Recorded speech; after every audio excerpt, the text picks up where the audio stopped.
जितना हम multiple partners की तरफ जाएंगे उतना दो चीजें हमारे दिमाग में सेट हैं। विद मैसिव स्पीड हम डाइवोर्स केसेस बढ़ रहे हैं। सेक्स कहीं ना कहीं हमारे रिलेशनशिप को बाइंड करता है, और अगर फ्लिंग्स आप कर भी रहे हो या मल्टीपल पार्टनर्स कर भी रहे हो, you are doing it for fun, that is your mentality. Every 3 months you have to get tested, still you are not sure. हो सकता है सारी लाइफ टेस्ट कराने में निकल जाए। मेरे साथ कंसल्टेशन या अपॉइंटमेंट लेने के लिए अभी जाएं www.drnehamehta.com और वॉइस, वीडियो, चैट या क्लिनिकल कंसल्टेशन बुक करें।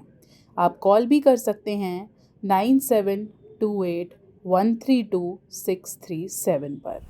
Neha, what's your take on this thing? I mean, जो जेनजी है आजकल वो फ्लिंग्स की तरफ ज्यादा जा रहे हैं, कैजुअल रिलेशनशिप बनाते हैं, they want to have sex with multiple partners.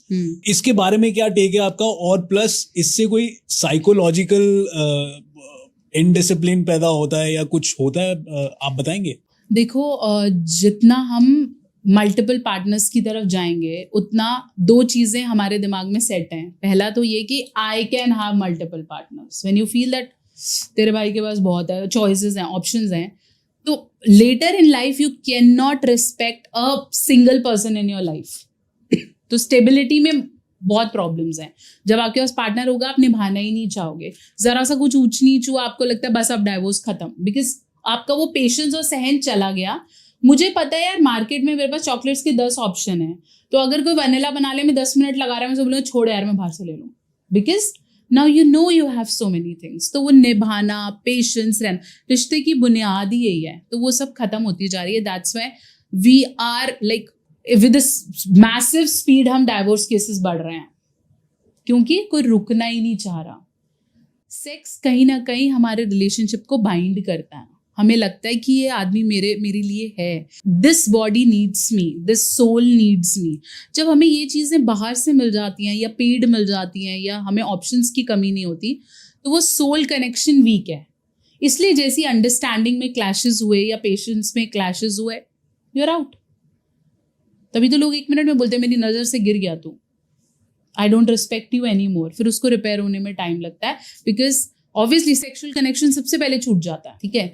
और अगर फ्लिंग्स आप कर भी रहे हो या मल्टीपल पार्टनर्स कर भी रहे हो, you are doing it for fun, that is your mentality. But if you are attaching to every single individual you are connecting to, you are playing with your mental health. ये toxic relationship कहाँ से आया ही तभी क्योंकि आपने flings करने शुरू कर दिए। ये किया छोड़ा, ये किया छोड़ा, फिर आपको समझना ये टॉक्सिक है। आपको बोला ही किसने कि फ्लिंग के साथ इमोशनल अटैचमेंट कर लो? तो फिर वो टॉक्सिक ही निकलेगा ना। आप अगर इन्वेस्ट करोगे और वो भी इन्वेस्ट करेगा, तभी तो टॉक्सिसिटी नेचुरलिटी में बदलेगी। आप सिर्फ आपने उसको ऑब्जर्व किया, आपको लगता है मेरे से मैच नहीं करता, टॉक्सिक। ऐसे तो हम सब टॉक्सिक है कहीं ना कहीं। हो सकता है मैं काम में टॉक्सिक हूं, आप बात करने में टॉक्सिक, हम सब कहीं ना कहीं लाइफ में कहीं तो टॉक्सिक है। लेकिन उस समय हमारे साथ जो काम कर रहा है या हमारे साथ उस फेज में हमारे साथ है, वो हमें अपने लेवल पे डालता है। कोई भी ऐसे बहुत ही अच्छा हेवनफुल इंसान नहीं है, सब कहीं ना कहीं टॉक्सिक है।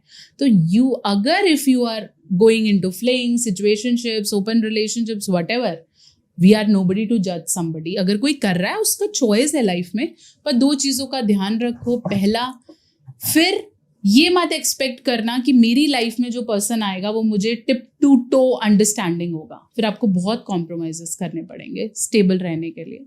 और अगर आप कर रहे हो तो इमोशनली अटैच मत। फिर ये सोचो कि ठीक है, my life is like this only, I am a stud. फिर ये सोचो। और स्टड होना है, आपको अच्छा वाला गर्ल होना है, आपको डेली गर्ल बनना है, आपको जो भी करना है, there is no problem, do it. But then stop judging and labelling other people who don't do it. है ना? Don't poking them and saying भाई तेरी बंदी नहीं है तो जिंदगी खराब है। That is their choice. They don't want to get married till 33. They want to have a good life partner. They want to work. They want to work for their family. ठीक है ना? आप जो कर रहे हो करो, दूसरे को तो मत आग लगाओ ना कि भाई तेरी गर्लफ्रेंड नहीं, तू तो नल्ला है। ये क्या स्टेटमेंट्स हैं यार? Putting pressure on a boy who don't even want to do it. फिर वो आउट ऑफ प्रूफ करने के लिए गलत करता है। वो प्रूव करने के लिए शायद कोई इमोशनल लड़की के साथ प्ले करता है, अल्टीमेटली वो किसी और के साथ प्ले करती है and the circle continues. Respect if somebody say no, I don't want to do it. Respect if he says I don't want to drink. Okay. But telling somebody this is cool is ultra shit. Correct. Neha, अभी so far so good चल रहा है अपना, बढ़िया चल रहा है. And अभी और भी डीप बातें करेंगे हम. तो पहले नेहा मेरे को ये बताओ, STIs और STDs के बारे में काफी लोग नहीं जानते.